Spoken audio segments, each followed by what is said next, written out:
পিঠা কিন্তু শুধু পিঠা নয়, পিঠা হচ্ছে বাঙালির পরিবারের ভালোবাসা এবং মায়ের স্নেহের প্রতীক।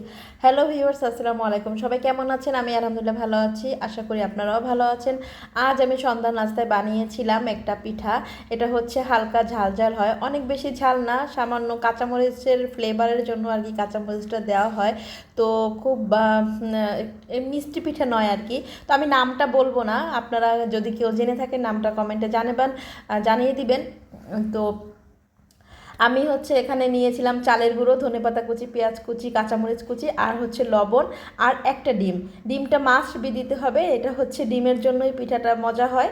তো ডিমটা দিতেই হবে। তো গোলাটা আমার তৈরি হয়ে গেছে। গোলাটার থিকনেসটা এরকম হবে আর কি। এটা আসলে বলে বোঝানো যাবে না যে কীরকম হবে আপনার গোলার থিকনেসটা। তো এটা হচ্ছে দেখে বুঝতে হবে। এই হচ্ছে আমার গোলা করা শেষ। এখন আমি হচ্ছে এটা ভেজে নিব। এটা অনেকটা চিতই পিঠা বা পোয়া পিঠার গোলাটার মতো গোলাটা হবে। ব্যাটারটা ঠিক এরকম হবে। আপনি একটু ভালোভাবে দেখলেই বুঝতে পারবেন যে কেমন করে করতে হবে গোলাটা। তো আমি কড়াইতে তেল দিয়েছি, এখন এখানে আমি হচ্ছে গোলা দিয়ে দিব।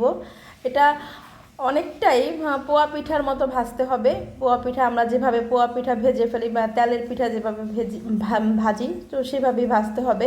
এই যে আমি চুলায় দিয়ে দিলাম। চুলায় দেওয়ার পরে যে আওয়াজটা আসে টকবক করে ফুটে, আমার খুব ভালো লাগে এই আওয়াজটা। আপনাদের কেমন লাগে আপনারা জানাবেন। আর হচ্ছে দেখেন আমার পিঠাটা কি সুন্দর ফুলে উঠবে এখন। আস্তে আস্তে করে এভাবে একটু গায়ের উপরে তেল দিয়ে দিতে হবে, তাহলে পিঠাটা সুন্দর করে ফুলে উঠবে। সব সময় হচ্ছে নিজের নিজের যে কোনো কাজ যদি মন মতো হয় আর কি, যে সেটা যদি সফল হয় তাহলে কিন্তু আসলেই ভালো লাগে। নিজের মনের মধ্যে একটা ভালো লাগা কাজ করে, স্যাটিসফ্যাকশন কাজ করে। তো আমি পিঠা বানিয়ে কিন্তু আমার আসলেই ভালো লেগেছে। ঠিক সেরকম যদি আল্লাহ আমার সহায় থাকে, সব কাজে যদি সফল হই আসলেই, তাহলে আমি সার্থক হব আর কি। যাক, এখন আমার পিঠাটা এপিট ওপিট সুন্দর করে একটু হালকা বাদামি লাল লাল করে ভেজে নিব। চালের গুঁড়ার পিঠা হইতে সময় লাগে না, খুব তাড়াতাড়ি হয়ে যায়, কিন্তু আমি একটু ইচ্ছে করেই লাল লাল করেছি যাতে একটু ক্রিস্পি ভাব আসে, মুচমুচে ভাব আসে, খেতে ভালো লাগে। যদি একটু মুচমুচে হয়, ক্রিস্পি হয়, তাহলে মুখে কিন্তু জিভে স্বাদটা বাড়িয়ে দেয়।